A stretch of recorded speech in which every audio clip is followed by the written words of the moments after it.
Hello friends, हम में से बहुत लोग होते हैं जो दूसरों के बारे में जानने के लिए बहुत एक्साइटेड होते हैं, लेकिन अपनी पर्सनालिटी जज करना ये भी कोई छोटी बात नहीं होती। अगर हम अपनी पर्सनालिटी जज कर ले तो शायद दूसरे की पर्सनालिटी को जज करने में भी आसानी होगी और साथ ही साथ हमें समझ में आएगा कि हमारे कौन से एरियाज हैं जिसमें हम कमजोर हैं और कौन से एरियाज हैं जो हमारी ताकत बन सकते हैं।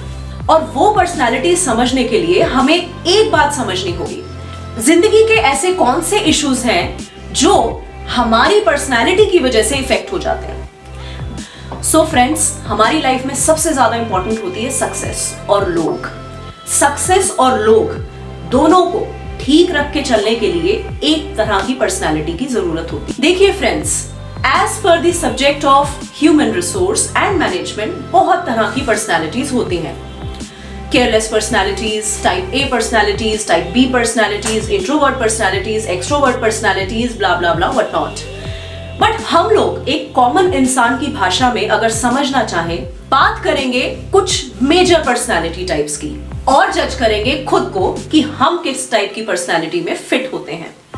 पहली तरह की पर्सनालिटी होती है ऐसे लोग जो बहुत बात करना पसंद करते हैं, बहुत एक्सप्रेसिव होते हैं, थोड़ा बोलते हैं, फालतू बोलते हैं, मस्ती करते हैं, बच्चे होते हैं। लेकिन ऐसे लोग बहुत ज्यादा ओवर इमोशनल भी हो सकते हैं। साथ ही साथ they are hard working as well, they are passionate lovers as well. This kind of category of personality is known as aggressive personality.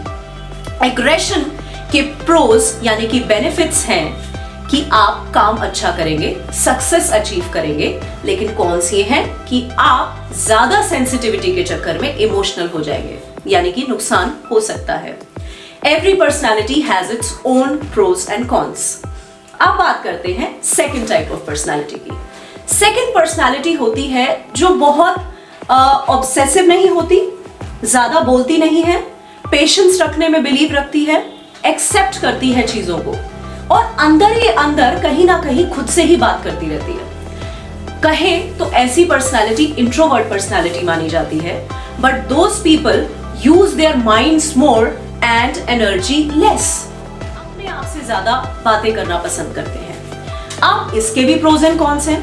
Pros ये है कि ऐसे लोग जल्दबाजी में डिसीजन नहीं लेंगे, लेकिन डिप्रेशन में जाने की टेंडेंसीज हो सकती है। ऐसे लोग स्लो अचीवर्स होते हैं, लेकिन लंबी रेस का घोड़ा होते हैं, सोच सोच के धीरे धीरे चलना पसंद करते हैं। बट ऐसे लोगों को ध्यान रखने की जरूरत है कि कहीं उनकी एनर्जी की कमी की वजह से काम पीछे तो नहीं रह रहा। Maybe they are procrastinating, so they need to check on that.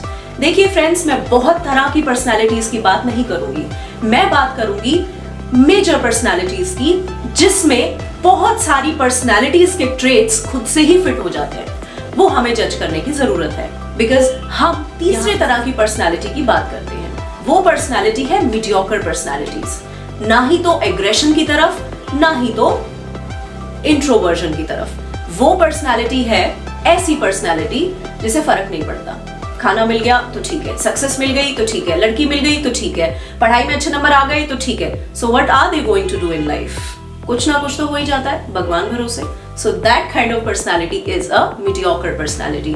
ना सक्सेस ज्यादा अफेक्ट करता है, ना फेलियर ज्यादा अफेक्ट करता है, ना सक्सेस ज्यादा मिलता है, ना फेलियर ज्यादा मिलता है, बीच में गाड़ी ठीक ठाक चलती रहती है। So friends, the lesson of the entire story is कि हमें अपनी पर्सनालिटी जज करने की क्या जरूरत है।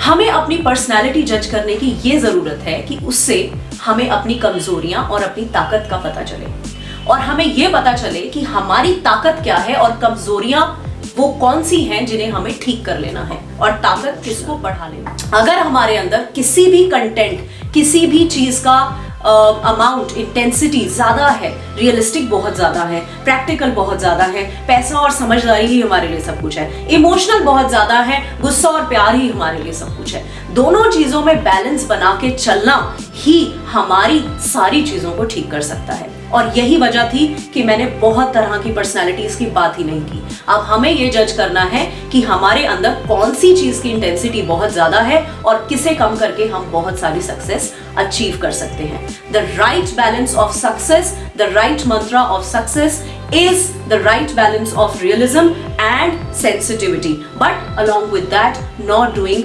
wrong with anyone. और yes, हार्ड वर्क की जरूरत तो हमें पड़ती ही रहेगी, साथ साथ स्मार्ट वर्क भी चलाते रहिए. So friends, if you like my video, please like, subscribe, don't forget to comment, और मुझे जरूर बताइएगा कि बहुत सारी सक्सेस किस एटीट्यूड से मिलेगी. Thank you all.